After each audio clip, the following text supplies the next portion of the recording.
What's going on, everybody? Welcome back to the channel. Today I want to talk about flipping baits and when to use creature baits that have no action versus a lot of action. And we're primarily talking about creature baits here because that's primarily what I'm going to be flipping if I'm not flipping a jig. And a lot of the time, the same principle goes for the type of jig trailer you're going to be using.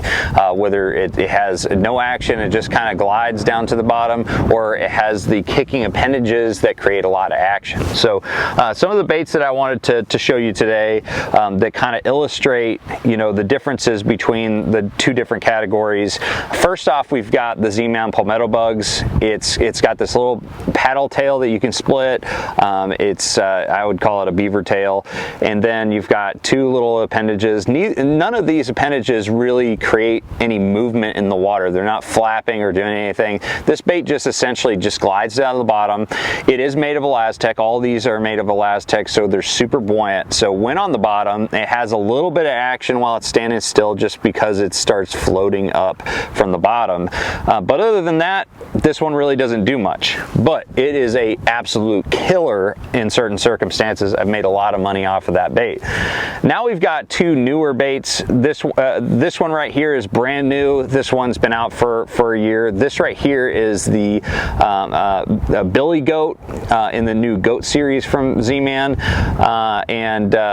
This one right here, these two little kicking appendages create a ton of action. It's a really, really versatile bait, and it's one of my favorite flipping baits. I used it down at Okeechobee this year to do real well, get a top 10 finish. And then we've got the brand new Helicross. I've been waiting for this bait, made in Elastec, and we finally have it. It's got these two little kicking claw type appendages. It's just a really, really classic flap and craw design, finally made in Elastec, so it's actually going to last all day and you're not just going to burn through them. And so both of these, the Goat or the Billy Goat and the Helicross, a lot of action. They're flapping all the way to the bottom, and so both categories of creature baits produce under certain circumstances, and a lot of them overlap. I'm not going to say that you have to use one or the other for whatever situation. I'm just saying you're going to maximize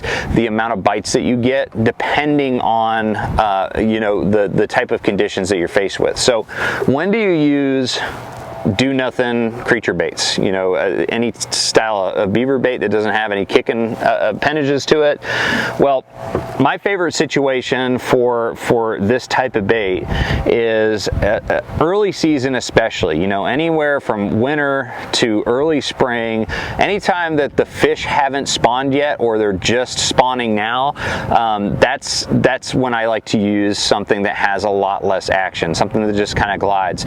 If you really think about it, when the water temp is cold, all these creatures that these bass are feeding on, or at least most of them, are cold-blooded. So when the water's cold, they're going to be very slow. They're going to be really lethargic. They're not going to have a lot of action to them. So to be more realistic and to match the hatch, it's really important to have a bait that really doesn't have a lot of action to it. And so that's why the palmetto bugs does so well for me in early spring and right at the spawn. It's just a really, really good bait for that type of situation. And so it's the first thing that I reach for when it comes to cold water flipping and pitching or fishing a creature bait. And then we go to the action-packed baits like the Billy Goats or the Goat or even the Baby Goat and the Helicross. Now, these baits are really, really good for anywhere from when the fish are spawning to the post-spawn and the summer. These are my two favorite styles for any time I'm fishing for those fish that are just really active. They're feeding on a forage that's really active and is moving quickly and real erratically. That's when I want to fish these. And also additionally, if you're fishing in dirtier water, a lot of times I want to push more water, and the best way to push more water is to have a bait that has more surface area, more movement. It's really creating a lot of vibration, and so something like the Goat or the Helicross creates that movement underwater. It creates that vibration action that the fish can feel in their lateral line. So dirtier water, more tannic stain water, that's when I'm going to be using something with a little bit more action.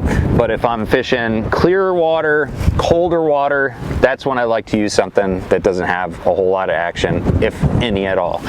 So anyways, those are my thoughts on when to choose a bait with action or without. Let me know your thoughts. Drop a comment below. I want to hear what situations you like to throw either of these categories of creature baits. And yeah, appreciate you guys watching. Make sure you like, share, subscribe. I'll see you out on the water. Take care, guys.